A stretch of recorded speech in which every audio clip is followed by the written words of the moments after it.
नमस्कार दोस्तों, आपके अपने चैनल प्योरिटी ऑफ लाइफ में मैं नीलम शुक्ला आपका बहुत बहुत स्वागत करती हूं। दोस्तों, आज हम बात करेंगे 16 सोमवार व्रत के बारे में। 16 सोमवार व्रत कब शुरू करना चाहिए, व्रत की विधि क्या है, पूजा सामग्री क्या है, प्रसाद में क्या चढ़ाएं और कैसे व्रत का उद्यापन करें, पूजा विधि क्या है और व्रत में किन बातों का हमें विशेष ध्यान रखना चाहिए, क्या नियम, क्या सावधानियां हमें इस व्रत के दौरान रखनी चाहिए। 16 सोमवार व्रत की संपूर्ण जानकारी आज की इस वीडियो के माध्यम से मैं आपसे शेयर करने वाली हूँ। कैसे महिलाएं उन मुश्किल दिनों में भी अपने व्रत को कंटिन्यू करें या नहीं करें, ये सभी बातें आपको इस वीडियो के माध्यम से आज मैं आपसे शेयर करूँगी। दोस्तों, इसलिए वीडियो को पूरा देखें और अगर वीडियो अच्छी लगे तो वीडियो को लाइक कर दें, फैमिली और फ्रेंड्स के साथ वीडियो को शेयर कर दें, चैनल को सब्सक्राइब कर लें ताकि हम कनेक्टेड रह सकें और बेल आइकन को ज़रूर प्रेस करें ताकि जब भी मैं कोई नई वीडियो अपलोड करूं तो उसकी नोटिफिकेशन सबसे पहले आपको मिले। दोस्तों, बात करते हैं 16 सोमवार व्रत के बारे में।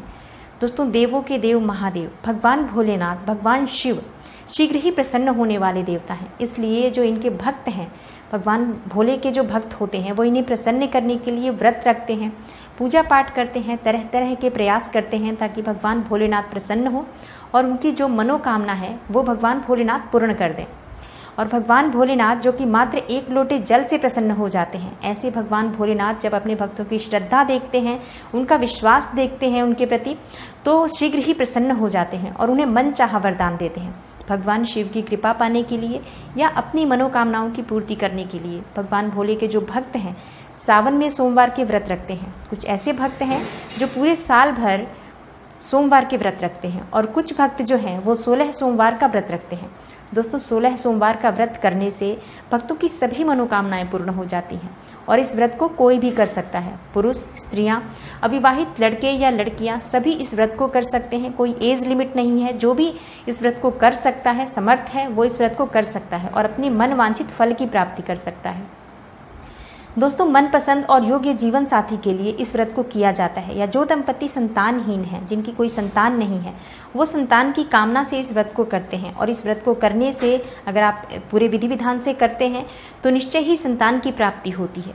धन प्राप्ति के लिए भी इस व्रत को किया जाता है या जन्म कुंडली में यदि चंद्रमा पीड़ित हो या जन्म कुंडली में किसी भी तरह का कोई दोष हो जिसकी वजह से आपको कोई प्रॉब्लम हो रही हो, लाइफ में कोई ग्रह पीड़ित हो या कोई ग्रह आपको परेशान कर रहा हो, तब भी आप इस व्रत को कर सकते हैं और इससे शुभ फल की प्राप्ति होती है।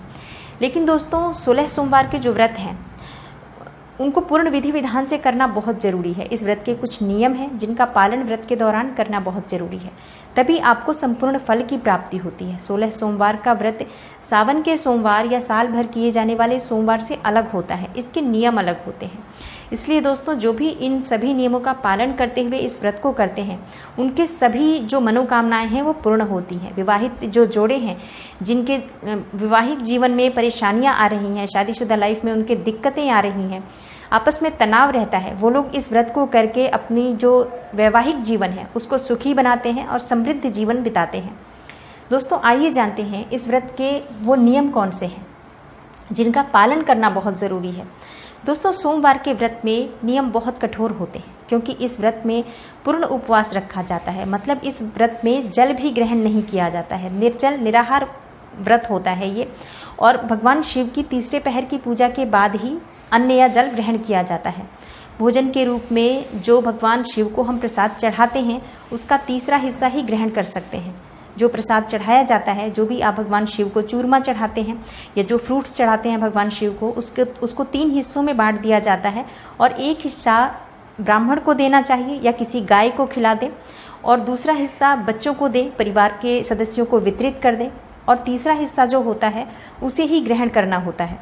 पूजा के बाद, प्रसाद ग्रहण करने के बाद जो पानी आप पिएंगे उस पानी के बाद आपको दोबारा पानी नहीं पीना होता है। इस व्रत में दोस्तों नमक भी नहीं खाना होता है, बिल्कुल मीठा और सात्विक भोजन ही ग्रहण करना होता है। दिन में सोना नहीं चाहिए इस व्रत के दौरान।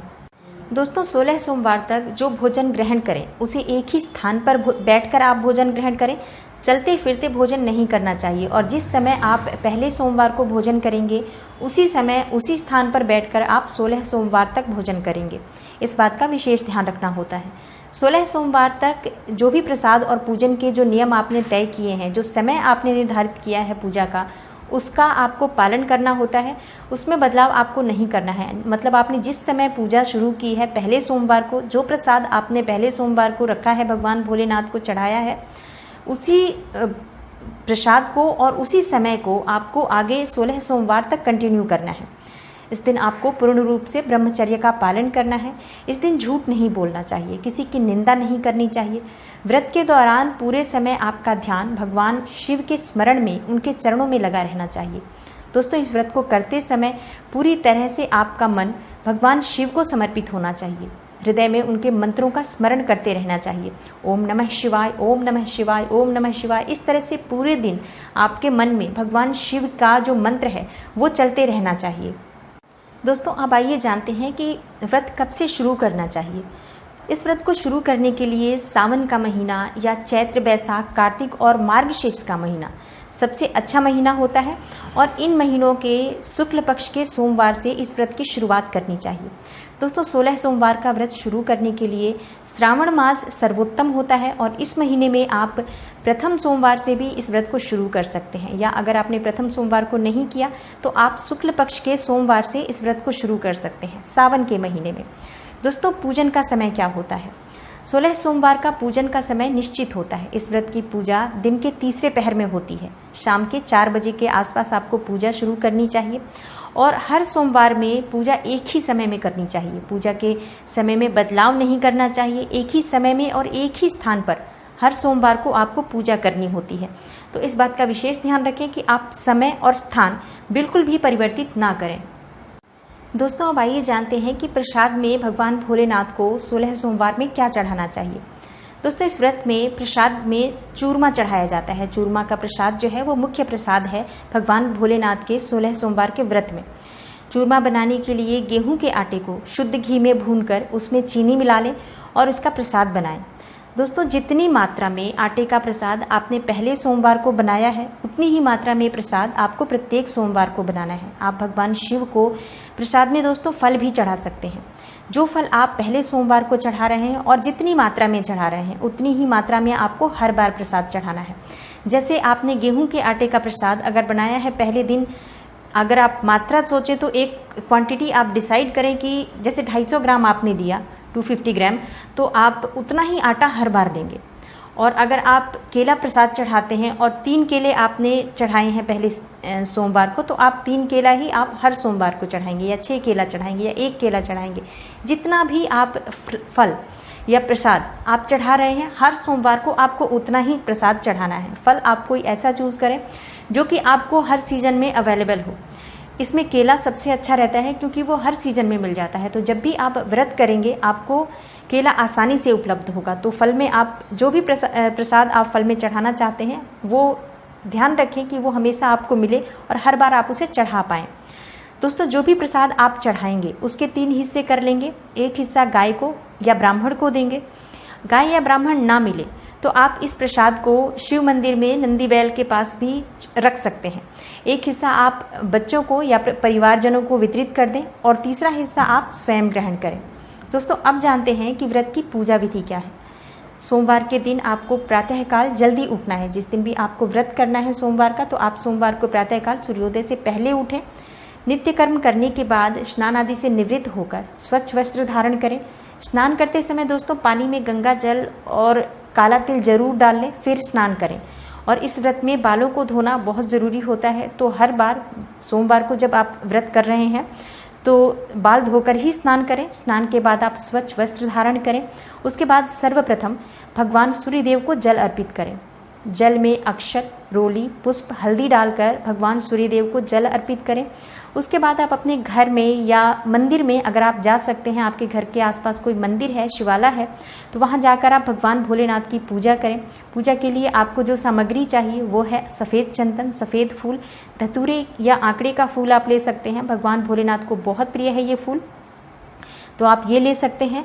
अक्षत ले सकते हैं, लेकिन अक्षत आपको किसी भी रंग में नहीं रंगना है। जैसे आप रोली या हल्दी के साथ उसको मिक्स ना करें। सफ़ेद चावल ही भगवान भोलेनाथ को चढ़ाना है और चावल बिल्कुल भी टूटे हुए ना हो। ये आप अच्छी तरह से उस चावल को देख लें, तभी भगवान भोलेनाथ को अर्पित करें। पंचामृत लें। पंचामृत बनाने के लिए दूध, दही, घी, शहद, शक्कर मिला लें तो ये पंचामृत बन जाता है। आप इसे मिलाकर भी चढ़ा सकते हैं भगवान भोलेनाथ को, और आप ये सामग्रियाँ अलग अलग भी भगवान भोलेनाथ को चढ़ा सकते हैं।